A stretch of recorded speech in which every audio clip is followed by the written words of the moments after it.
नमस्कार। आप सभी का स्वागत है मेरे चैनल कहानियाँ जीवन की में। आज मैं आपके लिए कहानी लेकर आई हूँ जिसका शीर्षक है नालायक बेटा। पापा, मैंने डॉक्टर से बात कर ली है। आपको अब सिर्फ रात भर अस्पताल में रहना है। सुबह आप घर चल सकते हैं। मैं आपकी दवा लेकर आता हूँ।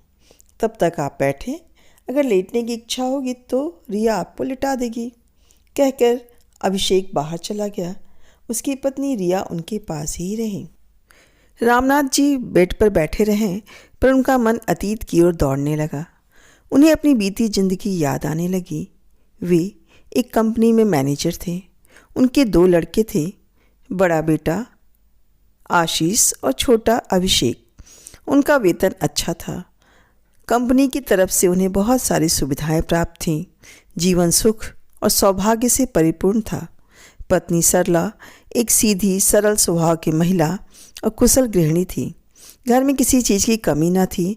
बस एक बात से वे कभी कभी परेशान हो जाते कि उनका छोटा बेटा अभिषेक पढ़ने में साधारण था। जहां आशीष हर बार कक्षा में प्रथम आता, वहीं अभिषेक बस पास कर जाता। इस बात से वे अभिषेक से बहुत गुस्साए रहते और हरदम उसे डांटते रहते। अभिषेक भी उनसे डरा रहता और अपनी कोई भी बात सिर्फ माँ को ही बताता। माँ उसकी सारी बातें सुनती, समझती और उसे समझाती। साथ ही पापा के गुस्से से उसे बचाती भी थी। इस कारण माँ को भी डांट पड़ जाती और हरदम सुनने को मिलता कि तुम्हारे कारण ही यह बिगड़ गया है। वे कहते कि यह नालायक जिंदगी में कुछ भी नहीं करेगा। रामनाथ जी के पास अभिषेक की बातों को सुनने के लिए न वक्त था, न ही उनकी इच्छा थी। उनकी नज़रों में अभिषेक बेवकूफ़, नालायक और उनके सम्मान को खराब करने वाला था। आशीष पिता का लाडला था और वह इसका खूब फ़ायदा भी उठाता। वह तेज और चालाक था और अपने बारे में ज़्यादा सोचने वाला था। अभिषेक समझदार था और सबके बारे में सोचता था। आशीष पढ़ लिख कर एक मल्टीनेशनल कंपनी में इंजीनियर बन गया। अभिषेक अपनी ग्रेजुएशन की पढ़ाई पूरी कर मैनेजमेंट का कोर्स किया और एक साधारण सी कंपनी में काम करने लगा। आशीष की नौकरी भी अच्छी थी और उसकी शादी भी एक बड़े घर में हुई थी। एक पुत्र और एक पुत्री हुए और वह अपने परिवार सहित मुंबई में बस गया। अभिषेक की नौकरी साधारण थी और उसकी शादी भी एक साधारण परिवार में हुई थी। 2 पुत्र हुए और वह अपने शहर अपने घर में रह गया। रामनाथ जी सदा उससे नाराज़ रहे और उसे ज़्यादा बात भी नहीं करते।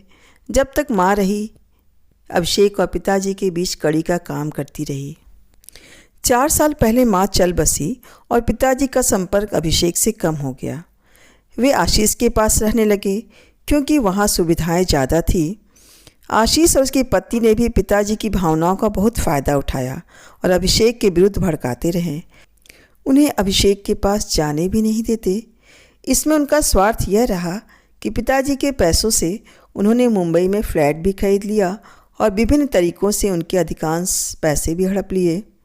पिताजी को पेंशन नहीं मिलता था। 1 साल पहले आशीष अपने परिवार सहित विदेश चला गया और पिताजी को यह कहकर अभिषेक के पास छोड़ गया कि वह वहाँ एडजस्ट होते ही उन्हें बुला लेगा। पर वह दिन और आज का दिन, आशीष ने उन्हें बुलाना तो दूर, धीरे धीरे फ़ोन करना, बात करना भी कम कर दिया। अभिषेक और उसकी पत्नी अपने सीमित साधन में भी पिताजी का पूरा ध्यान रखते। वे लोग और उनके दोनों बच्चे उनका पूरा सम्मान करते, ख्याल रखते। रामनाथ जी हरदम गुस्साए रहते, आशीष का गुणगान करते रहते और अभिषेक की हर बात में कमी निकालते रहते। किंतु एक माह पूर्व रामनाथ जी की तबीयत अचानक बिगड़ गई और उनके हार्ट का ऑपरेशन कराना पड़ा। बार बार फ़ोन करने पर भी आशीष नहीं आया और न ही पर्याप्त पैसे भेजे। बस कुछ पैसे भेजकर उसने अपने कर्तव्य को पूर्ण मान लिया। अभिषेक ने अपनी सारी जमा पूंजी लगाकर और उधार लेकर उनका इलाज करवाया। वह और उसकी पत्नी ने पूरे मन से उनकी सेवा की। अस्पताल के बेड पर पड़े पड़े रामनाथ जी ने यह सब देखा और महसूस किया। उन्हें समझ आ गया कि आशीष ने उनके साथ मतलबी रिश्ते निभाए, जबकि अभिषेक ने उनके साथ पुत्र का रिश्ता निभाया। अभिषेक उनका योग्य पुत्र है, पर वे अभिषेक के योग्य पिता नहीं बन पाए। अभिषेक के प्रति अपने पूर्व के व्यवहार और भावनाओं को याद कर उनकी आंखें भर आईं। पापा, आप चिंतित ना हों। आशीष भैया जैसी सुविधाएं तो हमारे पास नहीं है, पर हम आपका पूरा ध्यान रखेंगे और आपको किसी चीज़ की कमी नहीं होने देंगे। अभिषेक उनके कंधे पर हाथ रखते हुए बोला, जिसका तुम जैसा पुत्र हो उसे चिंता करनी भी नहीं चाहिए। तुम मेरे योग्य पुत्र हो। मुझे अच्छी तरह समझ आ गया कि धन से ज़्यादा महत्वपूर्ण संस्कार और मतलबी रिश्ते से ज़्यादा महत्वपूर्ण दिल के रिश्ते होते हैं। मुझे तुम पर गर्व है बेटा। पिताजी उसके हाथ को अपने दोनों हाथों में पकड़ते हुए बोले, तुम्हारी माँ ने बहुत अच्छी शिक्षा दी तुम्हें, मैं ही तुम्हें समझ न पाया।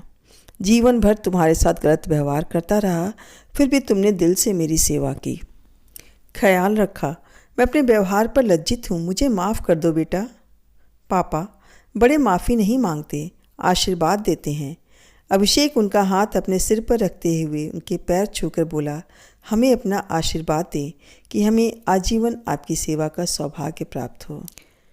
छोटी मगर भावपूर्ण कहानी सुनने के लिए आप सभी का बहुत बहुत धन्यवाद। ये कहानी आपको कैसी लगी इसे कमेंट बॉक्स में अवश्य लिखें तथा चैनल को सब्सक्राइब करें, शेयर करें और अपनी महत्वपूर्ण राय जरूर दें। मिलते हैं अगले वीडियो में, तब तक अपना ख्याल रखें। बहुत बहुत धन्यवाद।